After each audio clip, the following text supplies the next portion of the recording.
Today, ladies and gentlemen, we dare to dream. Red may have defeated our challenge last time and broke our Chimecho's heart, but today we plan to embarrass him. Inspired by a Small Ant 11 video where he defeats Pokemon Platinum without taking damage, I decide to boot up my Pokemon Crystal and attempt the same.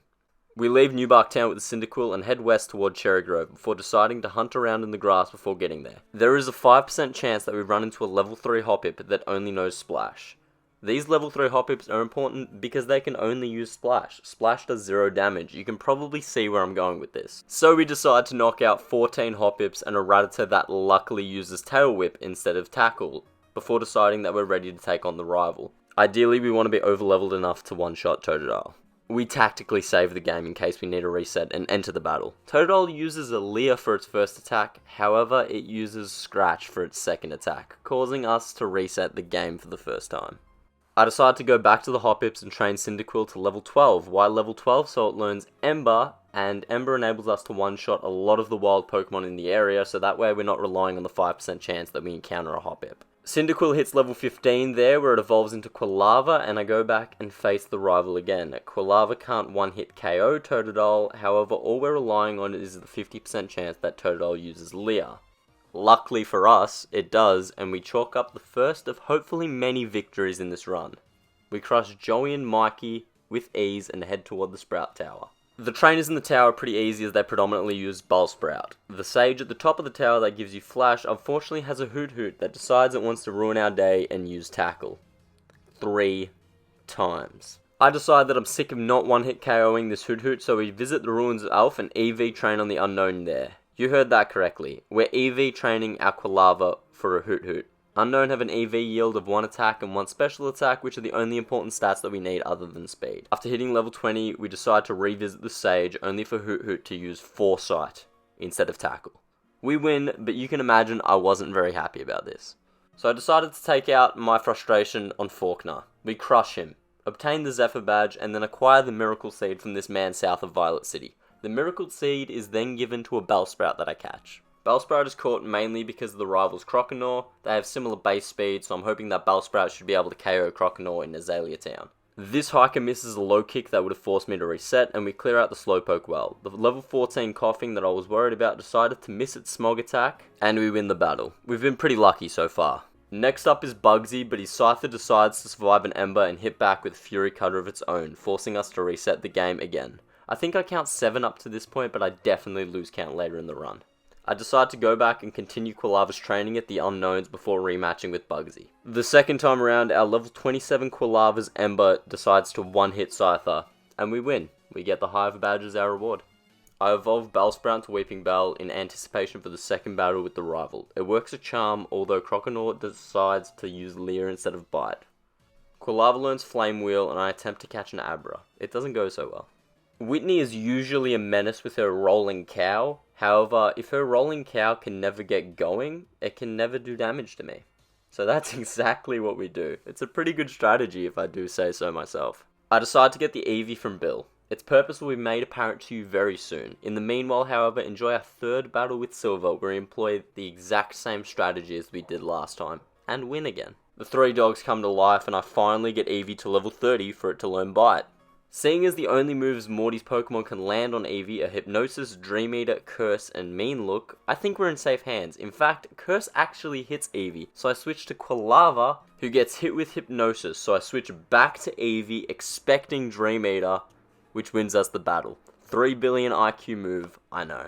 I catch a Poliwag and decide to battle the Kimono Girls in order to get the HM for Surf. There were a lot of resets here, mainly because I didn't know which Kimono Girl had which evolution. The most difficult one was Flareon, as I didn't have a super effective move that could knock it out, as we had just caught Poliwag and the only thing it knew was Bubble. After many resets and many attempts, we get the HM, teach it to our newly acquired Poliwag, and surf the high seas. We cure the Ampharos at the lighthouse and bolt to Jasmine's gym to take her on. After a first attempt where Steelix decides to use Rock Throw, it uses Screech the second time, and we win the battle. I finally go back and catch the Abra that eluded me early and put it straight in the daycare. However, I go and catch the red Gyarados and trade in its red scale for an EXP share, prompting us to break Abra back out of the daycare. Now, I was today years old when I found this out. When you talk to the daycare man, when you get prompted yes or no, the sprite for the daycare lady actually disappears, and then reappears once you select your option. The Daycare Man raises Abra 7 levels for us. Poliwag evolves into Poliwhirl, and I deal with Eradicate that loves using Quick Attack. That was probably the most annoying thing about Team Rocket, their affinity for priority moves. Eventually it uses Tail Whip, and not only QUILAVA, but Abra evolves as well. After clearing out the hideout, we try a hand at Price. Weepinbell's Vine Whip doesn't get it done, and Seal likes to use Icy Wind, so I decide to level up Kadabra in the grass south of Ecruteak. Just remember that any grinding in this run is tedious because you basically have to one-hit KO everything, or you save in between every battle and pray that you don't get hit. With Kadabra at level 30, I decide to take on Chuck. Dynamic Punch reliably misses, and Chuck gives us the Storm Badge for defeating him. And then I made the discovery that made the game so much easier. The Goldenrod department store sells the elemental punches, most notably Thunder and Ice Punch. I teach Kadabra both of them, and I head back to Price. After a bit of grinding, Thunder Punch rips through Seal and Dugong whilst TYPHLOSION takes out Pillar Swine. We win the battle.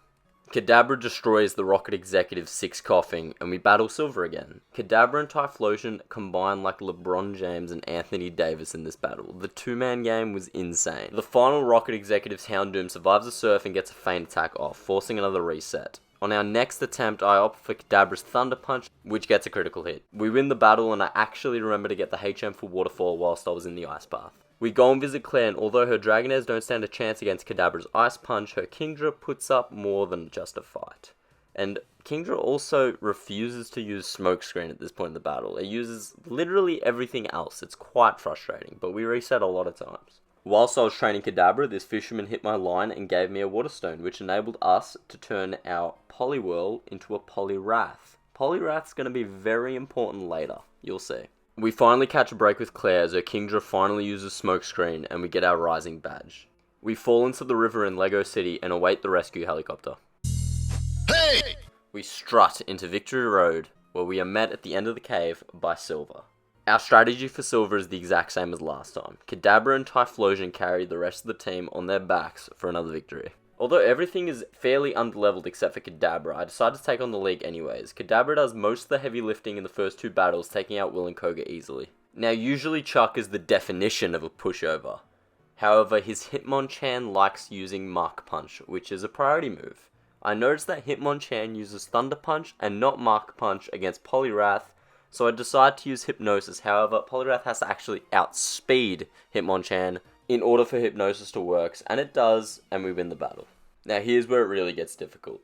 I tried to defeat Karen many times. I lucked out with her Umbreon, but at our current levels, I just could not beat her Houndoom. And I feel like I tried everything. I tried Poliwrath, I tried Kadabra, and those are really our only two options at this point, because everything else on the team kind of sucks. So what I did was I loaded up an earlier save state, trained the Pokemon, and got them to suitable levels in order to rematch Karen. This obviously means defeating the other 3 Elite Four trainers again, and you'll see the sped up footage on screen. And we're back, guys! Although Karen's Umbreon still causes me so much trouble and a couple of resets, Poliwrath one-hits her Houndoom with Surf, and we win the battle. Now, there's a reason I got Ice Punch on Kadabra, and it wasn't for Claire. Kadabra, with the help of Poliwrath against Charizard, decimates Lance's army of Dragonites with Ice Punch and the held item of the Nevermelt Ice.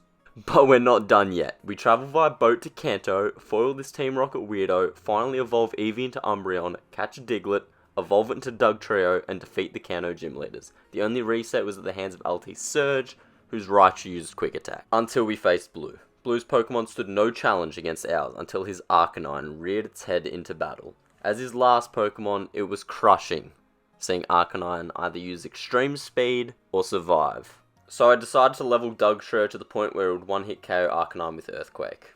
Professor Oak gives us his blessing to climb Mount Silver, and we do so. The team consists of DUGTRIO, Kadabra, Poliwrath, and TYPHLOSION. I decided Umbreon's woeful speed left it no chance against Espeon, and Weepinbell was made redundant a long time ago due to Kadabra. For my final preparations, I teach Poliwrath Dynamic Punch. We enter the battle with Red, with Kadabra KOing Pikachu with Psychic. DUGTRIO is elected against Espeon, and we pray that it uses Reflect instead of Psychic.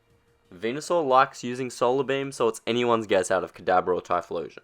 If I choose TYPHLOSION, Blastoise comes out next. If Kadabra, Snorlax comes out next. Poliwrath is sent in against Snorlax, and we look up to the heavens. My heart races as I confirm Dynamic Punch.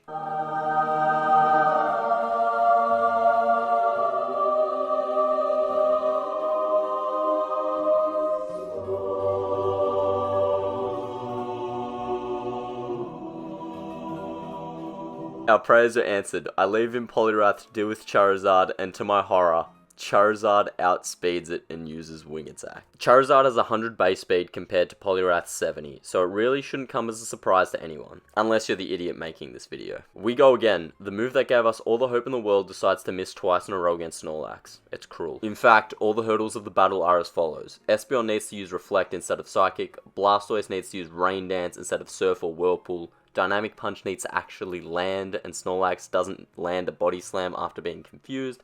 And then there's Charizard. I still hadn't figured out how I was going to combat Charizard actually. Psychic only did half damage, and I was afraid Poliwrath would have to be at least level 90 to have a chance of outspeeding it. We enter another battle with Red and all the pieces fall into place. Espeon uses Reflect, Blastoise misses a Whirlpool and uses Rain Dance. Yeah, I kinda messed up with using Psybeam first. Dynamic Punch lands. Snorlax actually hits itself in confusion after I forget that it just used Amnesia, so Surf's power was super weak. And as we enter the final saga against Charizard, Kadabra used Thunder Punch, and it lands a critical hit. The RNG gods look down on our team and give us revenge on the trainer that destroyed our poor little Chimecho. It was done. There you have it, guys. Thank you so much for watching. If you enjoyed, leave a like. There are some other videos on the screen if you want to see me waste hundreds of hours playing Pokemon instead of doing my uni work. I'll see you guys later, I guess.